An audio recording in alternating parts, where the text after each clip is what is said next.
ಇಂದೇ ಡೌನ್ಲೋಡ್ ಮಾಡಿ ಮತ್ತು ನಿಮ್ಮ ನೆಚ್ಚಿನ ಶೋಗಳನ್ನ ಆನಂದಿಸಿ. ಕರ್ಣ ಸರ್ ಏನಾಯ್ತು? ಏನ್ ವಿಷಯ? ಹೇಳಿ ಸರ್, ನಾಳೆ ನಿಧಿದು ಬರ್ತಡೆ.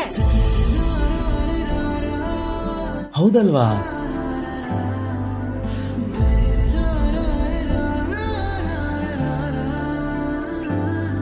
ಅಲ್ಲಿ ನೋಡಿ, ಅಲ್ಲಿ ಮುದ್ದು ತರ ಡ್ರೆಸ್ ಹಾಕೊಂಬಂದ್ರೆ ನಿಧಿ ಬಿದ್ದು ಹೋಗೋದು ಪಕ್ಕ ಅಂತ ಅವ್ರ ಅಕ್ಕನೇ ಕೊಟ್ಟಿರೋ ಲಿಸ್ಟ್ ನೋಡಿ ಸರ್, ಅಲ್ಲೇ ಇದೆ. ಏನಾದ್ರೂ ಸ್ಪೆಷಲ್ ಮಾಡ್ಲೇಬೇಕಲ್ವಾ? ಹ್ಞೂ ಸರ್, ಏನಾದ್ರೂ ಮಾಡ್ಲೇಬೇಕು.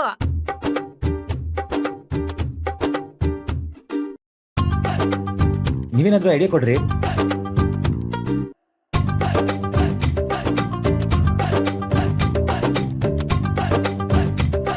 ಹೆಲಿಕಾಪ್ಟರ್ ರೈಡ್,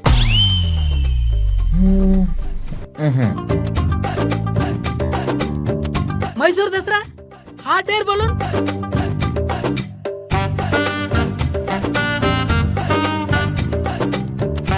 ಹಾ ಐಸ್ ಕ್ರೀಮ್ ಪಾರ್ಲರ್,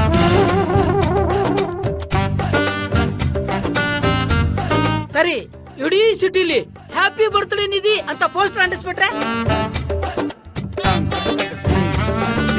ಹಾ ಜಂಜಿ ತರ ಯೋಚನೆ ಮಾಡಿ ಹೇಳ್ತೇನೆ ರೀ ಸರ್.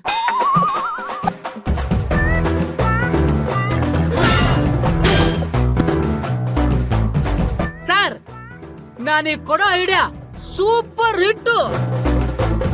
ಸಮುದ್ರಕ್ಕೆ ಕರ್ಕೊಂಡು ಹೋಗಿ ನೀರಿನ ಮಧ್ಯೆ ಹಡಗಲ್ಲಿ ನಿಧಿನ ನಿಲ್ಸಿ ಹ್ಯಾಪಿ ಬರ್ತ್ಡೇ ನಿಧಿ, ನಿನ್ನ ಹ್ಯಾಪಿ ಬರ್ತ್ಡೇ, ಹ್ಯಾಪಿ ಬರ್ತ್ಡೇ ಅಂದ್ಬಿಡ್ಬೇಕು ಸರ್, ಅಷ್ಟೇ. ಆಮೇಲೆ ನಿಧಿ ಕರ್ಣ ನೀ ನನ್ನ ಸಮುದ್ರ ಅಂತ ಹೇಳದೇ ಇದ್ರೆ ಕೇಳಿ ನನ್ನ. ಈ ಸಿನಿಮಾ ಡೈಲಾಗ್ ಎಲ್ಲ ಕಾಪಿ ಮಾಡೋದ್ ಬಿಡಿ, ನಾನೇನಾದ್ರೂ ಮಾಡ್ತೀನಿ. ಏನ್ ಮಾಡ್ತೀರಾ ಸರ್?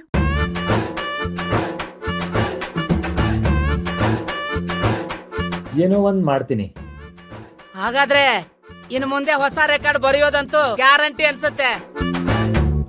ಏನ್ ಮಾಡ್ಲಿ? ಏನ್ ಸರ್ಪ್ರೈಸ್ ಕೊಡ್ಲಿ? ಕರ್ಣ,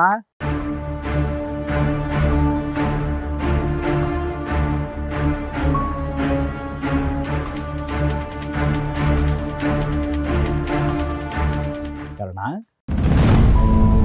ಅಪ್ಪ ಸಾರಿ.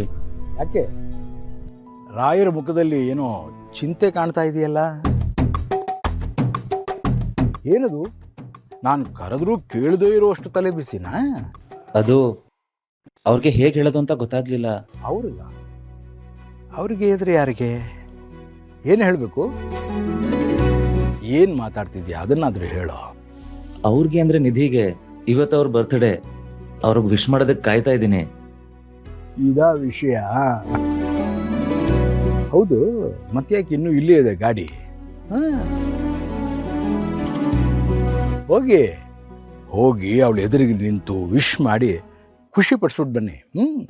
ಅದೇ ಅಪ್ಪ, ಎಲ್ಲ ರೆಡಿ ಮಾಡ್ಕೊಂಡಿದ್ದೀನಿ, ಆದ್ರೆ ಹೋಗೋದು ಹೇಗೆ ಅಂತ ಗೊತ್ತಾಗ್ತಾ ಇಲ್ಲ. ಇದು ಒಳ್ಳೆ ಕತೆ ಆಯ್ತು.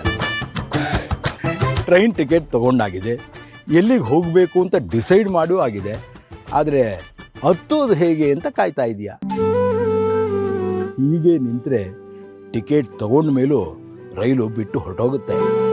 ಅಪ್ಪ, ನಿಧಿ ಬರ್ತ್ಡೇ ಇದೆ, ಹೌದು. ಕರುನಾಡ